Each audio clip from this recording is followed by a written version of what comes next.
ಆತ್ಮೀಯ ಸ್ನೇಹಿತರೆ ತಮಗೆಲ್ಲ ಅಥರ್ವ ಯೂಟ್ಯೂಬ್ ಚಾನಲ್ಗೆ ಸ್ವಾಗತ. ಸ್ನೇಹಿತರೆ, ಯಾರಾದರೂ ಮೊದಲ ಬಾರಿಗೆ ನಮ್ಮ ಯೂಟ್ಯೂಬ್ ಚಾನಲ್ಗೆ ಭೇಟಿ ನೀಡ್ತಾ ಇದ್ದರೆ ಸಬ್ಸ್ಕ್ರೈಬ್ ಮಾಡ್ಕೊಳ್ಳೋದನ್ನು ಮರಿಬೇಡಿ ಸ್ನೇಹಿತರೆ.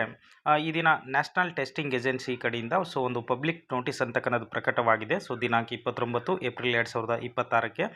ಇದು ಯಾವುದಕ್ಕೆ ಸಂಬಂಧಪಟ್ಟಿದೆ ಅಂದರೆ ಮುಂಬರುವಂತಹ ಜೂನ್ನಲ್ಲಿ ನಡೆಯುವಂತಹ UGC ನೆಟ್ ಒಂದು ಅಪ್ಲಿಕೇಶನನ್ನು ಹಾಕೋದಕ್ಕೆ ಈ ಒಂದು ನೋಟಿಸ್ ಮುಖಾಂತರ ಅವರು ತಿಳಿಸ್ತಾ ಇದ್ದಾರೆ.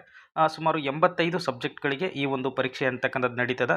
ಈ ಬಾರಿಯೂ ಕೂಡ ಕಂಪ್ಯೂಟರ್ ಬೇಸ್ಡ್ ಟೆಸ್ಟ್ ಆಗಿರ್ತದೆ. CBT ಮೂಡಲ್ಲೇ ಪರೀಕ್ಷೆ ಅಂತಕ್ಕಂಥದ್ದು ನಡೀತದೆ ಸ್ನೇಹಿತರೆ.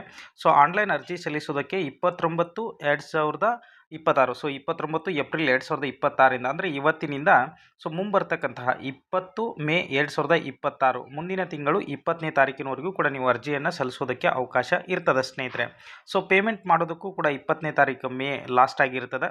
ಅದೇ ರೀತಿಯಾಗಿ ಪರೀಕ್ಷಾ ದಿನಾಂಕವನ್ನು ಕೂಡ ಇಲ್ಲಿ ಅವರು ತಿಳಿಸ್ತಾ ಇದ್ದಾರೆ ಸ್ನೇಹಿತರೆ. ಆಲ್ರೆಡಿ ಡೇಟ್ ಆಫ್ ಎಕ್ಸಾಮಿನೇಷನ್ ಬಂದಾಗ 22 ಜೂನಿಂದ 30 ಜೂನ್ವರೆಗೂ ಕೂಡ ನಿಮ್ಮ ಪರೀಕ್ಷೆಗಳು ನಿಗದಿ ಆಗಿರ್ತದೆ ಸ್ನೇಹಿತರೆ. ಆಲ್ಮೋಸ್ಟ್ 8 ದಿನಗಳಲ್ಲಿ ಈ ಬಾರಿ ಪರೀಕ್ಷೆಗಳನ್ನ ಕಂಡಕ್ಟ್ ಮಾಡೋದಕ್ಕೆ NTAದವರು ಪ್ಲ್ಯಾನ್ ಮಾಡ್ಕೊಂಡಿರ್ತಕ್ಕಂಥದ್ದು ನೀವಿಲ್ಲಿ ಗಮನಿಸ್ಕೊಳ್ಬೋದು.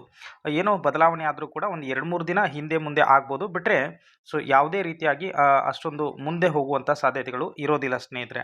ನೆಕ್ಸ್ಟು ಇಲ್ಲಿ ಜನರಲ್ ಮೆರಿಟ್ನವ್ರಿಗೆ ಬಂದಾಗ ಇಲ್ಲಿ 1150 ಅಪ್ಲಿಕೇಶನ್ ಫೀ ಇರ್ತದೆ. ಅದೇ ರೀತಿ EWS ಆಗಿರ್ಬೋದು, OBC ಬಂದಾಗ ₹600 ಇರ್ತದೆ. SC ST PWD ಮತ್ತು ಥರ್ಡ್ ಜೆಂಡರ್ ಬಂದಾಗ ₹325 ಫೀಸ್ ಇರ್ತದೆ ಸ್ನೇಹಿತರೆ. 20ನೇ ತಾರೀಕು ಮೇ ಅಂತಿಮವಾದಂತಹ ದಿನಾಂಕ ಆಗಿರ್ತದೆ. ಓಕೆನಾ. ಇದಕ್ಕೆ ಸಂಬಂಧಪಟ್ಟಂತೆ ಏನಾದರೂ ಡೌಟ್ಸ್ ಇದ್ದರೆ ನೀವು ಕಮೆಂಟಲ್ಲಿ ತಿಳಿಸ್ಬೋದು ಸ್ನೇಹಿತರೆ. ಅದಕ್ಕೆ ನಾನು ನೆಕ್ಸ್ಟ್ ವಿಡಿಯೋದಲ್ಲಿ ನಿಮಗೆ ಮಾಹಿತಿಯನ್ನು ಕೊಡ್ತಾ ಬರ್ತೀನಿ. ಓಕೆನಾ. ಎಲ್ರಿಗೂ ಕೂಡ ಧನ್ಯವಾದಗಳು ಸ್ನೇಹಿತರೆ.